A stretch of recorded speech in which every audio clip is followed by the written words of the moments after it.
Hi there everyone, Scapegoat Stephen back with another unboxing video, another Mercenary one. This is for Magnus the Traitor. He is the prime Magnus Warcaster. He's the only Mercenary caster to have an epic variant as well. So let's get him open. He is one of Vinter's generals, I believe, from prior to the coup by Vinter's brother Leto Railthorn. It's not a huge amount of bits to him. Mostly, to be honest, because I believe this is an old Mark 1 model, so there's not a huge amount to him, and the pose, to be honest, is a bit ropey, and he could definitely do with some sort of remodel in the near future. But to be honest, the pose is serviceable for what we've got at the moment. So we've got basically his body and both his hands. The only things not attached there are his weapon and his backpack. So there's his sword. And there is his backpack along with his gun. Right, let's have a quick look at his stats. Give him a quick rundown. So, Magnus the Traitor. Speed 5, Focus 6, Strength 6, Mat 7, Rat 5, Defense 14, Armor 17. You've got a Spray 8 gun that's Power 12. He's got a Power and Strength 13 magical weapon in melee and a Power and Strength 11 weapon in melee. He has 6 Warjack points and he has 5, 10, 15, 17 hitboxes. It's quite reasonable on Defense 14, Armor 17. Let's flip over his card. He, in 2 caster games, he'll work for Crix, Cador and the Protectorate, so basically anyone but his hated former employer's Signar. He has an ability called Backstab. Now, Backstab, he gains an additional die on backstrike damage rolls with that weapon. He also has Feigned Death. This model cannot be targeted by ranged or magic attacks whilst knocked down. He has Resourceful, which this model can upkeep spells and models in its battle group without spending focus. Quite nice when you're a Focus 4 caster. Focus 6 caster, sorry. He has, on Foe Cleaver, which is his sword, he has Powerful Attack. So when attacking this weapon, he can spend 1 focus to boost all attack and damage rolls. Quite nice. And he has Mechanical Arm, which is when a model is hit by an attack with this weapon, it's knocked down. So all in all, quite tasty. So then we get on to the rest of his card.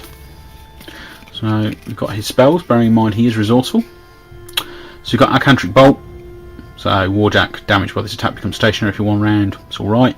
Blur, +3 defense against ranged and magic attack rolls. Put that on him. Defense 17, Armor 17, with before camping focus. Quite tasty. Iron Aggression, target for any Warjack can run, charge, or make slam or trample power attacks without spending focus and gains boosted melee attack rolls. Very nice. Obliteration, it's just now E4, pound 15, range 10. Temper Metal, target friendly Warjack gains +2 armor and is immune to continuous effects. Again, quite good. And he has Snipe. That is quite a nice list of spells. There are 4 upkeep spells there on a Focus 6 caster. So having Resourceful is quite nice. It means he does suffer a little bit if someone walks around and purifications him. But I think that's... depends on how often a caster with purification appears in your meta. I know a lot of them appear at higher level because the threat of purification is so good, and a lot of the casters with purification are actually quite good themselves. So I think he's given a little undue harshness because of that.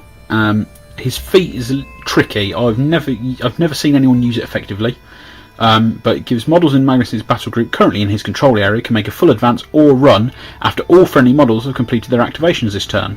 Warjacks do not have to spend focus to run during this movement. During this movement, models cannot be targeted by free strikes. I personally think that is for once you've gotten charging in, pummel down their front line, and then you can use it to sort of bug out, because it's sort of pseudo sprint. Again, I think it's the application. It's a difficult to use feat. I think that's another reason why Magnus gets a potentially bad rap at times. Again, because I'm running a lot of Mercenaries at the moment, I'm looking forward to actually giving him a go when I get round, when he gets into my rotation cycle of playtesting. and I would love to see how well he works with those spells, with a reasonable battle group. I'm not going to lie, I'm probably going to run Galleon with him, because it would be funny, and maybe another heavy or so. Maybe, I don't know. We'll see. That'll be something I'll look at when I get round to running Magnus. So that's the end of the unboxing video for Magnus the Warlord. Sorry, Magnus the Traitor. Magnus the Warlord is his epic version, which I'll do an unboxing of soon.